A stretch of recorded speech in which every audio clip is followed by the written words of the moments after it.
Hello students, आज हम लोग देखेंगे ये सीरीज का एक अच्छा क्वेश्चन है जो कि टेक्स्ट बुक ने पूछा है। ये क्वेश्चन लगातार आ रहा है हमारे पास, तो इसको देख लेते हैं इस क्वेश्चन का लॉजिक क्या है।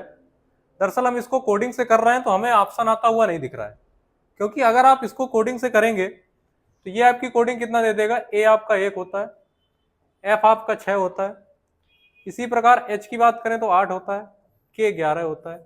आगे पूछा गया है, अगर आप यहाँ कोई सीरीज का लॉजिक लगाएंगे तो भैया ये क्या हो रहा है, ये 5 बढ़ रहा है, फिर ये 2 बढ़ रहा है, फिर ये 3 बढ़ रहा है। ये कोई लॉजिक नहीं है।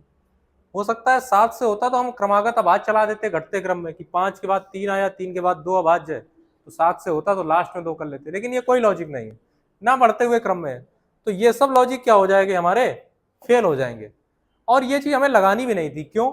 क्योंकि ध्यान हो, ये तुम्हें क्वेश्चन कुछ यूं नहीं लिखा हुआ है ए कॉमा एफ कॉमा ये तुम्हारी लेटर सीरीज का क्वेश्चन है ही नहीं। क्यों? क्योंकि ये देखो यहाँ पर ब्रैकेट के अंदर लिखा है, तो ये क्वेश्चन हमारा वर्बल का नहीं, ये क्वेश्चन नॉन वर्बल का बन जाएगा। ये क्वेश्चन कैसा बन जाएगा? नॉन वर्बल का बन जाएगा, और इसमें नॉन वर्बल के लॉजिक लगेंगे, ना कि वर्बल के लॉजिक लगेंगे। तो जब इसको नॉन वर्बल रीजनिंग के रूप से देखेंगे तो हम इनको आकृति की नजर से देखेंगे, इनको कोडिंग की नजर से नहीं देखेंगे। तो जब इनको हम आकृति की नजर से देखेंगे तो हमें पता चलेगा कि ए बनाने में आप 3 लाइंस का इस्तेमाल करेंगे। ए को बनाने में आप 3 लाइंस का इस्तेमाल करेंगे। इसी प्रकार एफ को बनाने में भी आप 3 लाइंस का इस्तेमाल करेंगे। ठीक है, आगे आएंगे तो एच को बनाने में भी आपको 3 लाइंस का इस्तेमाल करना पड़ेगा।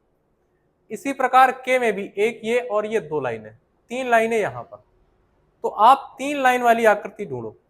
टी में देखो आपकी 2 लाइनें होंगी, एक ये क्षैतिज एक लंबवत, ये आंसर नहीं होगा। एन में आपकी 3 होंगी, 2 लंबवत एक ये ऊर्ध्वाधर। तो भैया ये कितना, 3 लाइनें हैं, तो यही हमारा आंसर हो जाएगा।